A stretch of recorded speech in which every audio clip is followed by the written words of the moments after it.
parole vivante et d'espoir, votre étude. Rentre chez vous maintenant. Nous allons partager la parole de Dieu. Père céleste, Dieu d'amour, Dieu miséricorde, Dieu alpha et oméga, le commencement et la fin. Encore une fois de plus, nous te disons merci Seigneur parce que tu nous as gardés, tu nous as protégés. Maintenant Seigneur, nous allons partager ta parole. Nous te demandons Père Saint d'illuminer notre intelligence.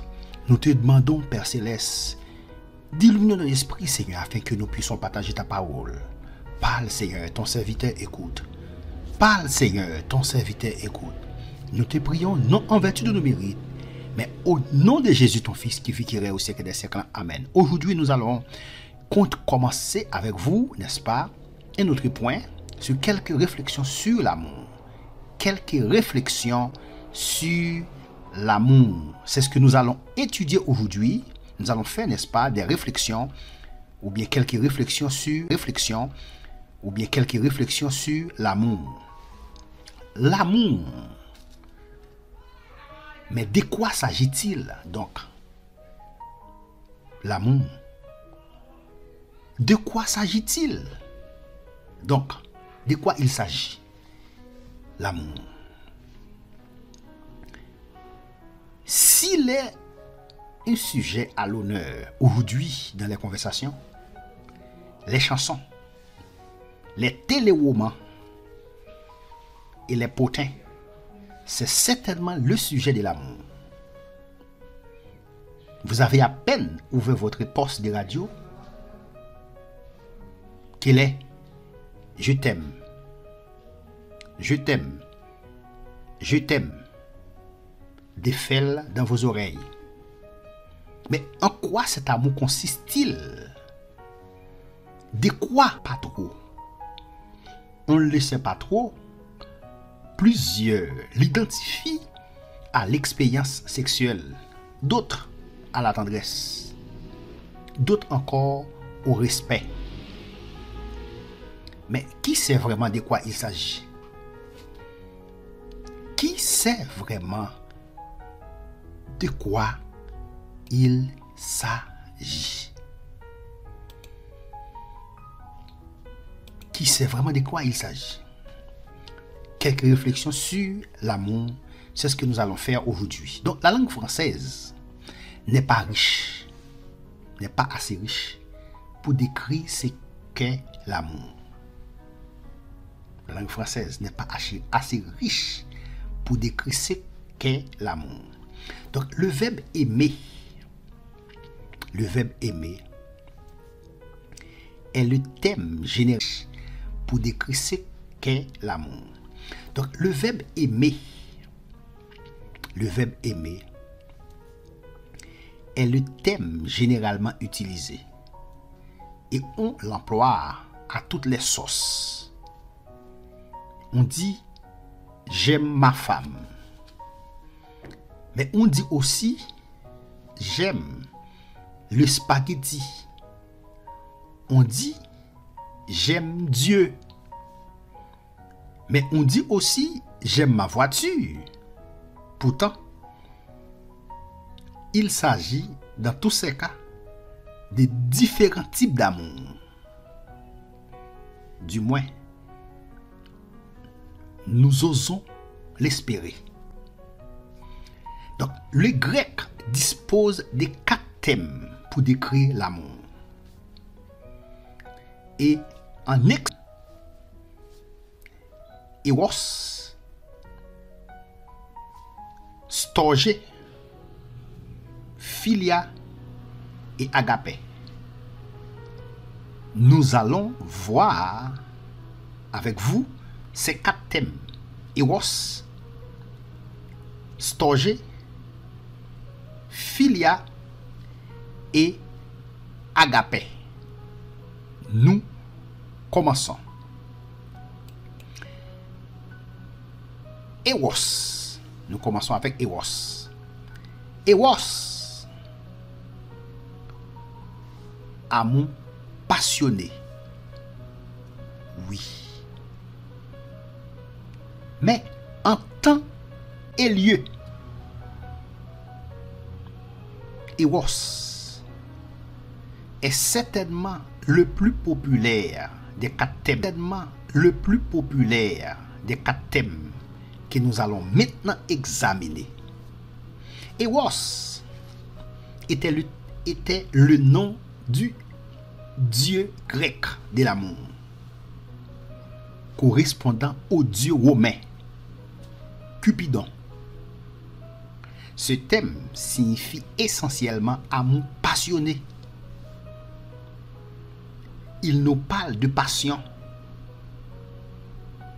d'un vif et brûlant désir.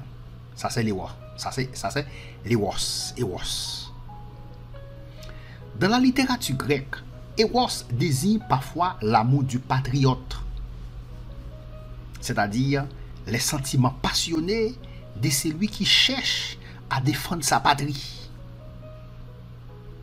Sinon, les zélotes cherchent à défendre sa patrie. Sinon, les zélotes étaient subjugués par un tel amour et auraient fait sauter, s'il en avait eu les moyens, l'Empire romain, tant il désirait la libération de sa nation.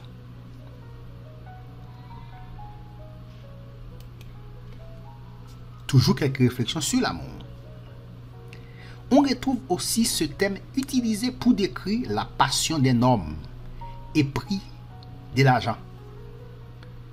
Il y a des gens qui ont un désir démesuré pour l'argent, qui ne pensent qu'à cela.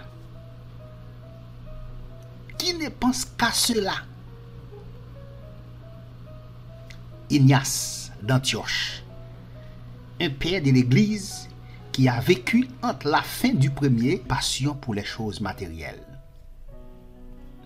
Mais il y a maintenant en moi une source vive qui me dit à l'intérieur: viens au Père. La passion matérielle d'Ignace avait été crucifiée avec Christ.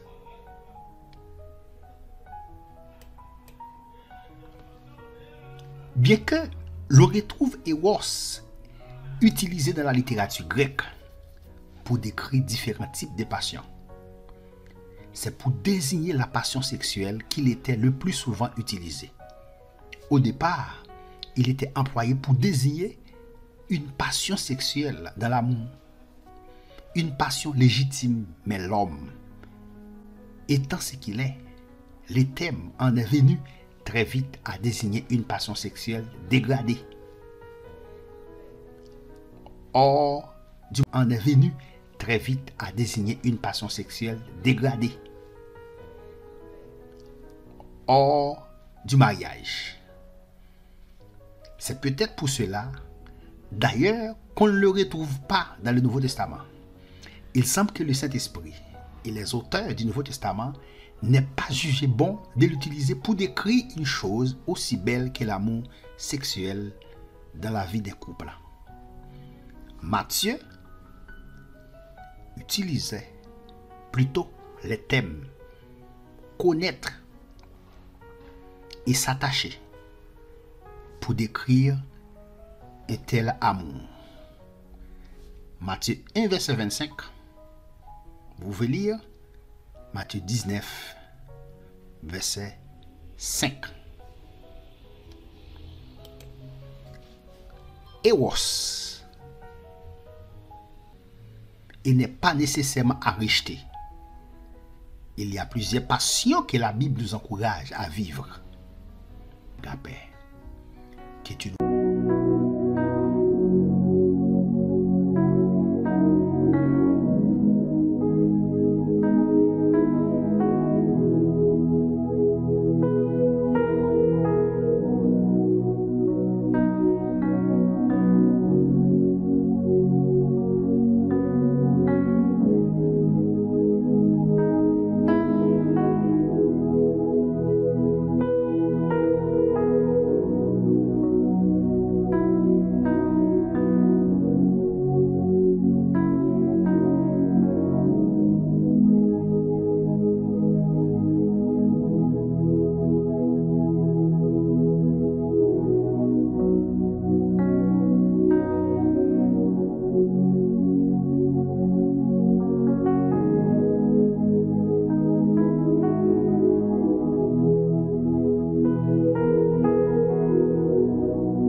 bénisse. Que Dieu vous garde, que Dieu vous protège. C'était votre serviteur qui était en train de partager la parole de Dieu avec vous. Partage notre étude avec vos amis dans votre groupe. Partage notre étude sur Facebook, sur Instagram, Twitter, pour inviter, n'est-ce pas, plus de gens à écouter la parole de Dieu. Restez avec la paix de Dieu, restez avec la grâce de Dieu. Que le nom du Seigneur soit béni, que le nom du Seigneur soit exalté, que le nom du Seigneur soit magnifié, que le nom du Seigneur soit glorifié. Nous bénissons le nom du Seigneur. Encore une fois de plus, restez avec le Seigneur. Que Dieu vous bénisse pour une prochaine